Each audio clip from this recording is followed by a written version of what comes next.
नमस्कार बंधुगण बंधु माने आपण मान समस्त को आज ज्योतिष कार्यक्रम को स्वागत। आज ज्योतिष कार्यक्रमटी मिथुन राशि व्यक्ति विशेष मानक पई बहुत गुरुत्वपूर्ण अटे, बहुत ही खास अटे। कारण दीर्घ 18 वर्ष पर राहु निजर नक्षत्र परिवर्तन करुछंती। से निजर स्व नक्षत्र शतभिषा नक्षत्र रे प्रवेश करुछंती, जहाँकि आपण मानकर जीवन रे एक विराट बड़ परिवर्तन आनिबा पई जाउछि। तो राहु हेउचंती कଳି जुगर राजा, किंतु से हेउचंती भ्रमित ग्रह। राहु सर्वदा आपणकर मन को बारंबार विचलित करिथांती, आपणकर मन को द्वंद्व आनिथांती, आपण को भ्रमरे पकाई से आपणकर परीक्षा नहीं थांती। राहु को नहीं शास्त्र रे यह उल्लेख करा जायछि। तो वर्तमान राहु निजर स्व नक्षत्र शतभिषा नक्षत्र रे गोचर करुछंती। तो आजिर ए भिडियो रे आमे माने मिथुन राशि व्यक्ति विशेष मानक विषय रे आलोचना करिबा। मिथुन राशि उपरे राहुंकर प्रभाव किभଳି भाबरे पड़िबाकु जाउछि। मिथुन राशि बहुत ही चालाक एवं चतुर राशि होइथाए। मिथुन राशि व्यक्ति विशेष माने बहुत ही बुद्धिमान होइथांती, किंतु प्रथमे राहु सेही मानक ही चुनौती देइथांती जेउ माने अति बुद्धिमान होइथांती। एवं मिथुन राशि हेउछि सबुठारु बुद्धिमान राशि, कारण मिथुन राशि राश्याधिपति हेउचंती बुध, जे कि बुद्धिमतार कारक ग्रह अटंती। तो यही समय रे आपणकर जीवन रे क्षिप्र गति रे परिवर्तन आसीबाकु जाउछि। तो बंधु माने यही समय रे जदि आपण माने भ्रमित न होई सठिक भावरे निर्णय नियंती एवं आपणकर लक्ष्य पथरे आगे जाती, निजर लक्ष्य को हासिल करने को सर्वदा चेष्टारत रहती, तो यही 252 दिन आपण मानक पई बहुत अधिक सफलता आनिबा पई जाउछि। एही समय रे आपण देखिबे आपणकर क्यारियर रे एक बड़ परिवर्तन हेबो। आपण निजर स्थान परिवर्तन करि पारंती, किंबा आपण निजर चाकरी रे परिवर्तन करि पारंती एवं ताहा हठात करी होई पारे। आपण बुद्धिमान अटंती, किंतु आपण दुई स्वभावर अटंती। कार्य क्षेत्र रे आपण को किछि नूतन रेस्पॉन्सिबिलिटी मिली पारे, नूतन किछि कार्य आपण को मिली पारे। आपण को कोनोसी एमएनसी कंपनी रो जॉब ऑफर आसी पारे।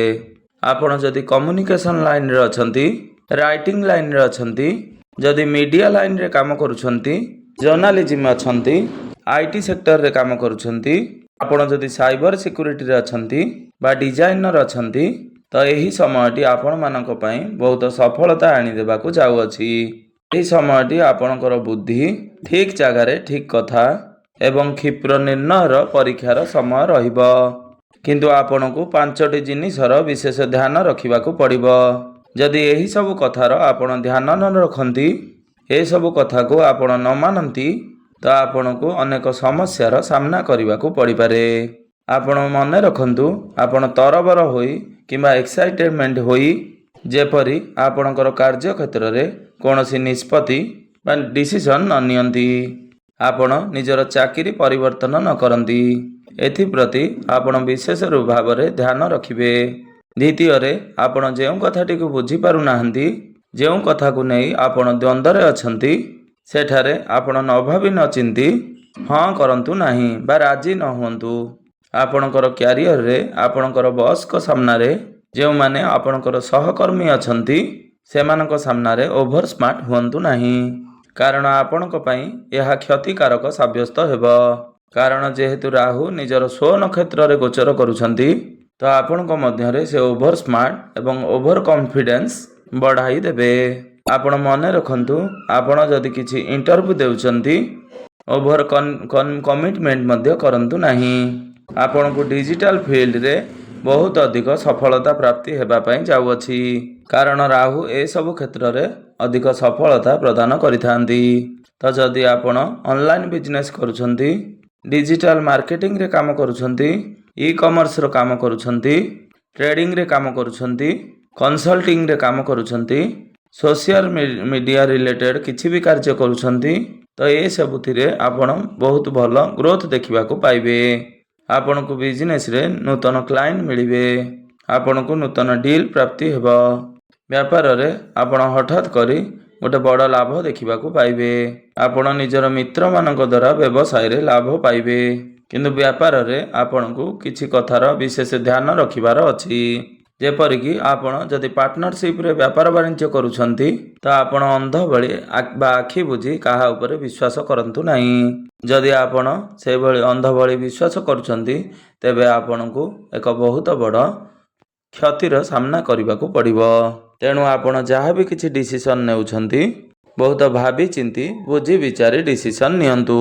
ଏହି ସମୟରେ ଆପଣ ଅନଲାଇନ୍ ଫ୍ରଡ୍ ଠାରୁ ବଞ୍ଚିବା ପାଇଁ ଚେଷ୍ଟା କରନ୍ତୁ, କାରଣ ରାହୁ ସାଇବର ରିସ୍କକୁ ବଢ଼ାଇ ଦେଇଥାନ୍ତି।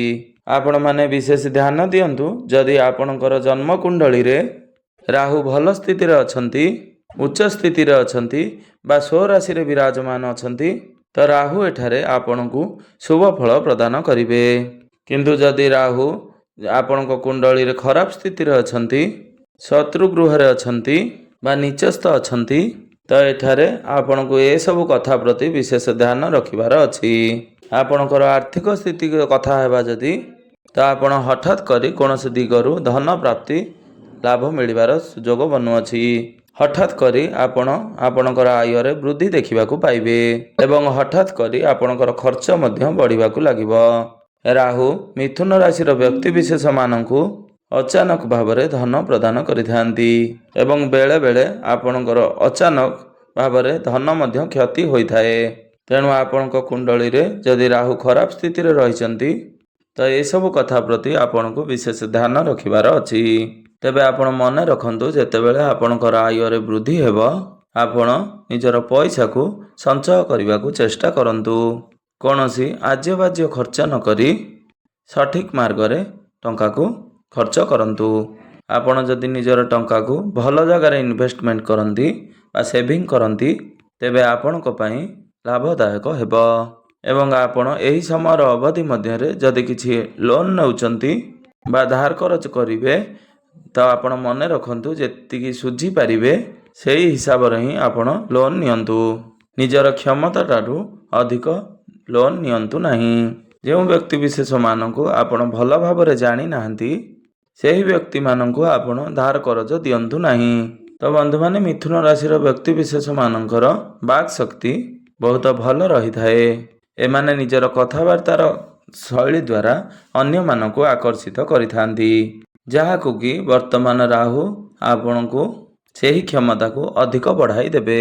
ତ ଏହି ସମୟରେ ଆପଣ ନିଜର ବାଣୀ ଦ୍ୱାରା ଅନ୍ୟଙ୍କୁ ଆକର୍ଷିତ କରିପାରିବେ।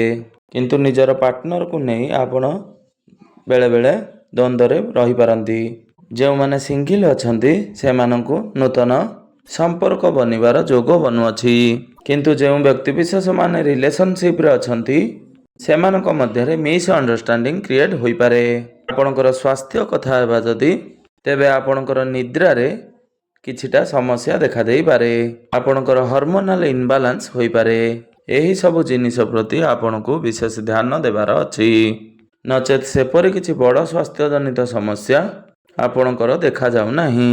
ତ ରାହୁ ହେଉଛନ୍ତି ପ୍ରତାରଣାର ଗ୍ରହ, ଦ୍ୱନ୍ଦ୍ୱର ଗ୍ରହ, ଓଭର ଥିଙ୍କିଂର ଗ୍ରହ। ତେବେ ଏହି ସମୟରେ ସେ ଆପଣଙ୍କୁ ବଢ଼ାଇବାକୁ ଚେଷ୍ଟା କରିବେ।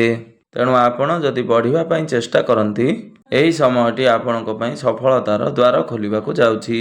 କିନ୍ତୁ ପ୍ରତିଟି କ୍ଷେତ୍ରରେ ଆପଣଙ୍କୁ ସାବଧାନ ରହିବାର ଅଛି, ସତର୍କ ରହିବାର ଅଛି।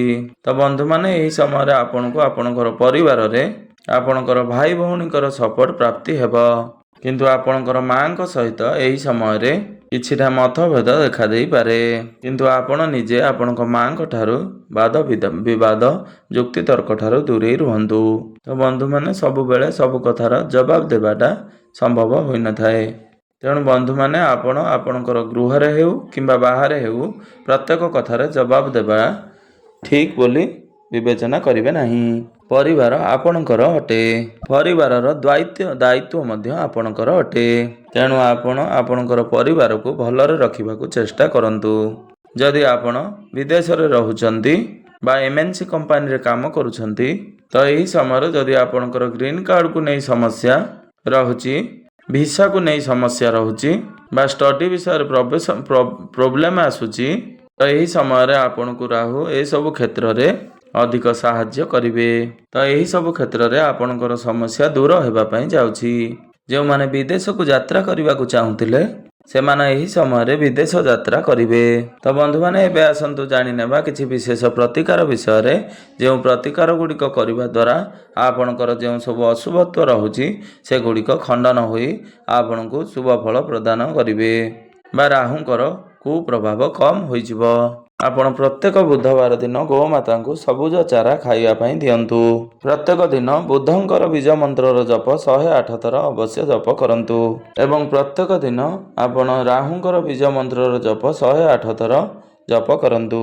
ପ୍ରତ୍ୟେକ ଦିନ ଆପଣ ଓಂ ନମଃ ଶିବାୟ ମନ୍ତ୍ରର ଜପ 108 ଥର କରନ୍ତୁ। ଯଦି ପାରୁଛନ୍ତି ପ୍ରତ୍ୟେକ ଦିନ ପ୍ରଭୁ ଭୋଳା ଶଙ୍କରଙ୍କୁ ଜଳ ଅର୍ପଣ କରନ୍ତୁ। ତ ବନ୍ଧୁମାନେ ଆପଣଙ୍କର ଜୀବନ ମଙ୍ଗଳମୟ ହେଉ, ଏହା ହିଁ ଈଶ୍ୱରଙ୍କ ନିକଟରେ ମୋର ଏତିକି ପ୍ରାର୍ଥନା।